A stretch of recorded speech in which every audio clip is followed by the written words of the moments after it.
Next topic is about type of store equipment and store records. First store equipments అంటే ఏంటో discuss చేద్దాం.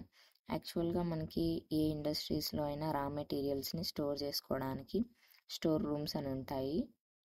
ఈ రా మెటీరియల్స్ అన్నీ కూడా స్టోర్ రూమ్లో సరిపోవాలి కాబట్టి ఒక సిస్టమాటిక్ ఆర్డర్లో రా మెటీరియల్స్ని అయితే స్టోర్ చేసుకోవాలి. ఈ రా మెటీరియల్స్ని స్టోర్ చేసుకోవడానికి మనం స్టోర్ ఎక్విప్మెంట్స్ అని యూస్ చేస్తాం.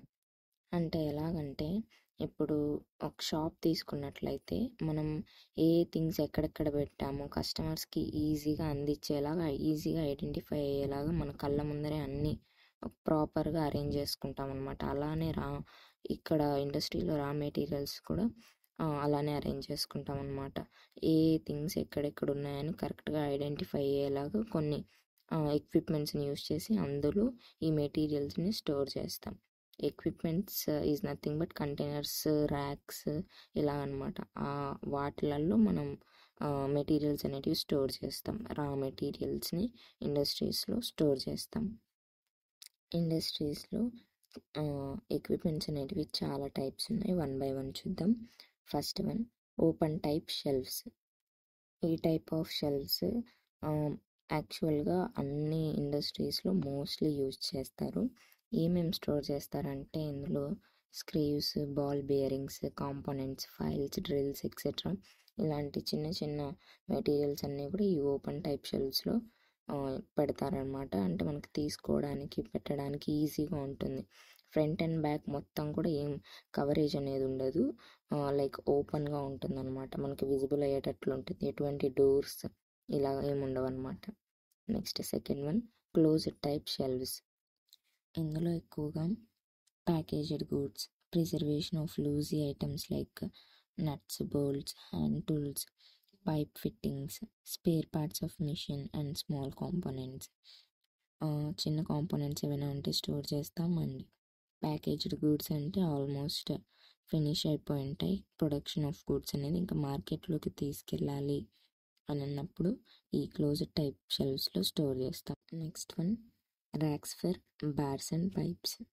ఇందులో హెవీ రాడ్స్ని, పైప్స్ ఆఫ్ డిఫరెంట్ సైజెస్ని స్టోర్ చేస్తాం. అంటే హెవీ మెటీరియల్స్ ఏవైతే ఉంటాయో అవన్నీ కూడా ఇందులో స్టోర్ చేస్తాం. హెవీ మెటీరియల్స్లో ఎక్కువ వెయిట్ ఏవైతే ఉంటాయో వాటిని కింద పార్ట్లో స్టోర్ చేస్తాం. అండ్ కొంచెం తక్కువ వెయిట్ ఉన్న వాటిని అప్పర్ పోర్షన్లో మనం స్టోర్ చేస్తాం, ఎందుకంటే పైకి లిఫ్ట్ చేయలేం కదా. So next one open type removable bins. ఇవేంటంటే మన ర్యాక్స్కి కాకుండా స్టోర్స్ ఎంట్రన్స్లో వీటిని ప్లేస్ చేసి ఉంచుతారు, ఎందుకంటే ఇవి ఫ్రీక్వెంట్గా యూజ్ చేస్తారు. అందరికీ కనిపించాలంటే ఎంట్రన్స్లో ఒక టేబుల్ పైన అయితే పెడతారు. అండ్ ఈచ్ బిన్కి దానిపైన బిన్ కార్డ్ అనేది ఉంటుంది. దానిపైన దాని యొక్క డిస్క్రిప్షన్ ఇవంతా కూడా ఉంటాయి. ఇందులో ఏమేమి పెడతారంటే వాషర్స్, బోల్ట్స్, నట్స్, రివర్స్ ఇవన్నీ కూడా స్టోర్ చేసి పెడతారు. Next racks for heavy materials.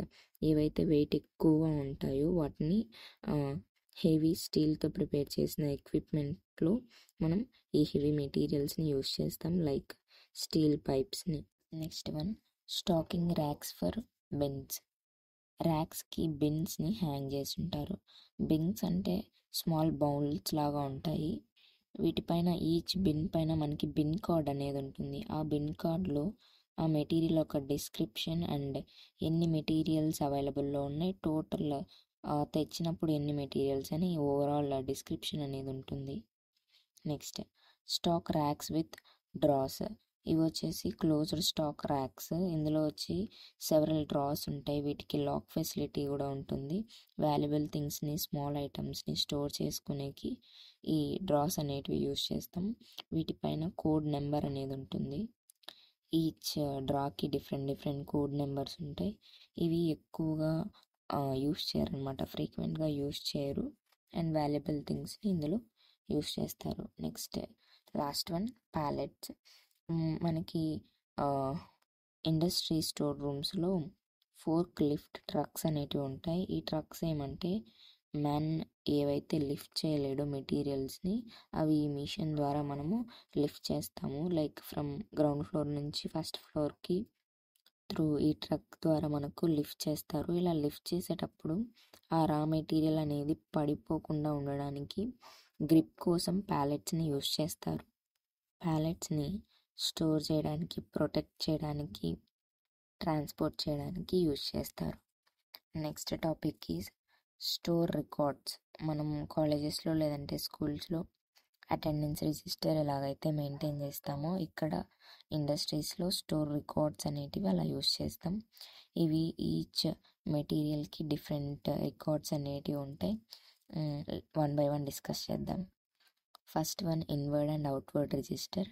రా మెటీరియల్స్ ఫ్యాక్టరీ లోపలికి ఏవేవైతే వస్తున్నాయో వాటిని అన్నిటినీ ఇన్వర్డ్ రిజిస్టర్లో, అండ్ ప్రొడక్షన్ ప్రాసెస్ అప్పుడు మనకు రా మెటీరియల్స్ యూజ్ అవుతాయి కదా, అప్పుడు స్టోర్ రూమ్లో నుంచి బయటికి ఏవైతే తీసుకెళ్తున్నామో వాటిని, అండ్ ఫినిష్డ్ గూడ్స్ని ప్రొడక్షన్ కంప్లీట్ అయ్యాక మార్కెట్లోకి తీసుకెళ్తున్న గూడ్స్ని అవుట్వర్డ్ రిజిస్టర్లో రాస్తాం.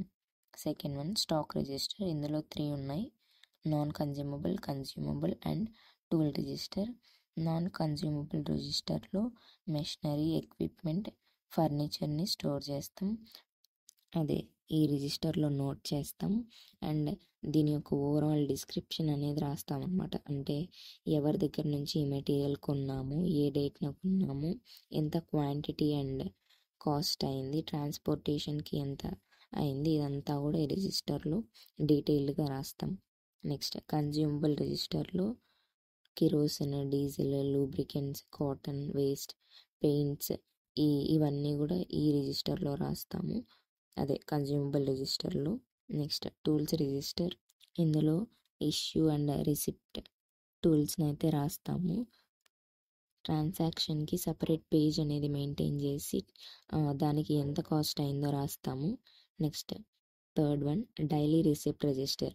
మనం స్కూల్స్లో లేదంటే కాలేజెస్లో ఎలాగైతే డైలీ ఎవరెవరు వచ్చారని ప్రజెంట్, అబ్సెంట్ వేస్తామో ఇందులో కూడా అంతే. మనకు ప్రతిరోజు అంటే ఒకేసారి అయితే రా మెటీరియల్స్ని తెచ్చుకోలేము కదా, మన నీడ్ని బేస్ చేసుకొని రా మెటీరియల్స్ని తెచ్చుకుంటూ ఉంటాము. సో ఒక ఫ్యాక్టరీలోకి డైలీ ఏ రా మెటీరియల్స్ వస్తున్నాయో అవన్నీ కూడా ఈ డైలీ రిసిప్ట్ రిజిస్టర్లో రాస్తాం. ఫస్ట్ అయితే అథారిటీ పర్సన్ ఇన్స్పెక్ట్ చేసిన తర్వాతనే డైలీ రిసిప్ట్ రిజిస్టర్లో రాస్తాం. Next material issue register. ప్రతి ఒక్క మెటీరియల్కి రిక్విజిషన్ స్లిప్ అని ఒకటి ఉంటుంది. ఆ మెటీరియల్ యాక్సెప్ట్ చేస్తున్నారు అనేసి ఆథరైజ్డ్ పర్సన్ సిగ్నేచర్ అయితే చేస్తారు. ఆ తర్వాతనే డేట్ వైజ్ రిజిస్టర్లోకి, అంటే డేట్ వైజ్ మనం రిజిస్టర్లోకి ఎంటర్ చేస్తాము. నెక్స్ట్ అకౌంట్ డిపార్ట్మెంట్స్ అనేది స్టోర్ లాగర్స్ అరేంజ్ చేస్తుంది ఈ మెటీరియల్స్ని స్టోర్ చేయడానికి. Next surplus stock register. ఇందులో మనం ప్రీవియస్గా ఏదైతే ప్రోడక్ట్ని ప్రొడ్యూస్ చేసామో ఆ ప్రోడక్ట్కి రా మెటీరియల్స్ని తెచ్చింటాం కదా, వాటిని మనం ప్రజెంట్ ప్రిపేర్ చేస్తున్న ప్రోడక్ట్కి నీడ్ ఉండదు, బట్ అవి ఇంకా స్టాక్లోనే ఉంటాయి అన్నమాట. అంటే స్టోర్ రూమ్లో ఉంటాయి, బట్ ప్రస్తుతం మనం ప్రొడక్ట్ చేస్తున్న ప్రోడక్ట్కి ఆ మెటీరియల్స్ని యూస్ చేయము, అంటే అవసరం లేదు ప్రస్తుతం ప్రొడక్షన్కి. అలాంటి వాటిని సర్ప్లస్ స్టాక్ రిజిస్టర్లో నోట్ చేసి పెడతాం. Next suspense register.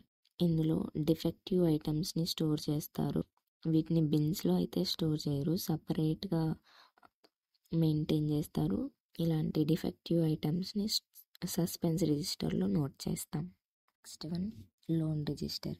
For example మనకు చాలా ఇండస్ట్రీస్ తెలిసి ఉంటాయి. మనం ఒక ఇండస్ట్రీని రన్ చేసేటప్పుడు సర్ప్లస్ రిజిస్టర్లో మనం ఏం చేస్తాం, ఏవైతే యూస్ చేయకుండా ఉంటామో ఆ మెటీరియల్స్ని స్టోర్ చేస్తాం. ఫర్ ఎగ్జాంపుల్ మనకు తెలిసిన ఇండస్ట్రీకి ఆ మెటీరియల్స్తో యూజ్ ఉంది అని అన్నప్పుడు వాళ్ళు కానీ ఆ మెటీరియల్స్ అడిగారనుకో, మనం వీటిని లోన్ రిజిస్టర్లో రాస్తాం. అంటే ఎలా అంటే మనం ఊరికే ఇవ్వము, విత్ ఎన్ని రోజులైతే ఈ మెటీరియల్స్ని వాళ్ళు యూస్ చేస్తారు అన్ని రోజులు మనం వాటికి ఇంట్రెస్ట్ పే చేయాల్సి ఉంటుంది. వాళ్ళు మన దగ్గర నుంచి మెటీరియల్స్ని తీసుకెళ్ళి ఆ మెటీరియల్స్ మనకి రిటర్న్ ఎప్పుడైతే చేస్తారో అన్ని రోజులు కూడా వాళ్ళు ఇంట్రెస్ట్ అనేది పే చేస్తారు. దీన్ని ప్రొడక్షన్ స్లిప్లో నోట్ చేస్తాం. ఎంత మెటీరియల్ తీసుకెళ్తున్నారు, ఎవరు తీసుకెళ్తున్నారు, ఎవరి దగ్గర నుంచి తీసుకెళ్తున్నారు అనేసి. ఎప్పుడైతే ఆ స్లిప్ని రిటర్న్ చేస్తారో అప్పుడు మనము ఈ లోన్ రిజిస్టర్లో నుంచి అంటే అందులో నోట్ చేస్తాం ఎవరు తీసుకెళ్లారు అనేసి. మనం ఇచ్చిన ప్రొడక్షన్ స్లిప్లను కూడా రిటర్న్ చేసుకుంటాం. Next 8th one, condemned article register.